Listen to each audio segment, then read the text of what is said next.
Hello दोस्तों, आज की कहानी है एक गुरु और शिष्य की कहानी। तो कहानी के लास्ट तक बने रही। एक बार की बात है, एक गुरु और शिष्य जंगल से होते हुए अपने गांव जा रहे होते हैं। अंधेरा काफी हो चुका है। शिष्य ने अपने गुरु से कहा कि गुरुजी, काफी रात हो चुकी है, अगर आप कहे तो आज की रात ये आसपास के किसी गांव में गुजार ले।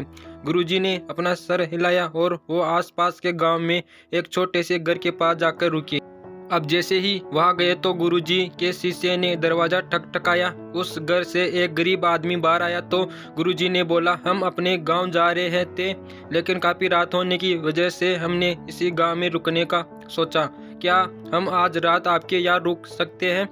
गरीब आदमी बोला, हाँ क्यों नहीं, आप दोनों अंदर आ जाइए। अब जैसे ही गुरुजी अंदर गए, उन्होंने देखा कि उस आदमी के घर में बहुत ज्यादा गरीबी थी। गुरुजी ने उससे पूछा कि आप काम क्या करते हो? वह गरीब आदमी बोला कि मेरे पास बहुत सारी जमीन है। तो गुरुजी ने बोला, अगर तुम्हारे पास बहुत सारी जमीन है तो इस तरह से क्यों रह रहे हो? वह आदमी बोला, यह किसी काम की नहीं है। गांव वाले बोलते हैं कि यह बंजर जमीन है, यहाँ पर कुछ भी नहीं उगाई जा सकती और वह फसल उगाना बहुत बड़ी बेखूबी है।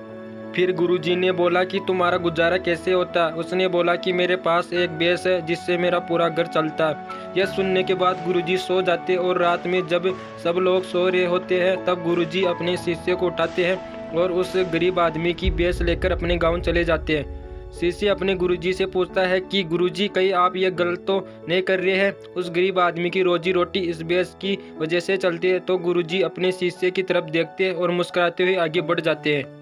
और उस बात को तकरीबन 10 साल गुजर जाते हैं और जो गुरु का शिष्य था वह बहुत बड़ा गुरु बन चुका था। तो एक दिन उन्हें उस गरीब आदमी की याद आती है कि मेरे गुरु ने उस आदमी के साथ अच्छा नहीं किया था, मुझे एक बार चलकर देखना चाहिए कि वह आदमी अब किस परिस्थिति में है। वह शिष्य उस गांव की तरफ जाता है और वह जैसे ही पहुंचता है तो वह देखता है कि जहाँ पर उस गरीब आदमी का झोपड़ा था वहाँ पर एक बड़ा ही आलीशान महल बन चुका है और उस झोपड़ी के बाहर जो बंजर जमीन थी उस पर फल और फूलों के बगीचे थे। तभी उधर से उस घर का मालिक आता है। शिष्य उसे पहचान लेता है और उस आदमी को बोलता है, तुमने मुझे पहचाना? मैं अपने गुरुजी के साथ आया था, हमने एक रात के लिए आपके यहाँ रुके भी थे।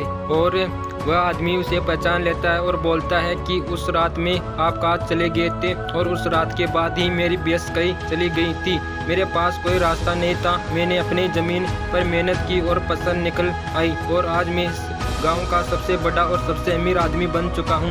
यह सुनने के बाद शिष्य के आंखों में अपने गुरुजी के प्रति आंसू निकल आए और उसे यह बात समझ में आ गई कि वो रोने लगा।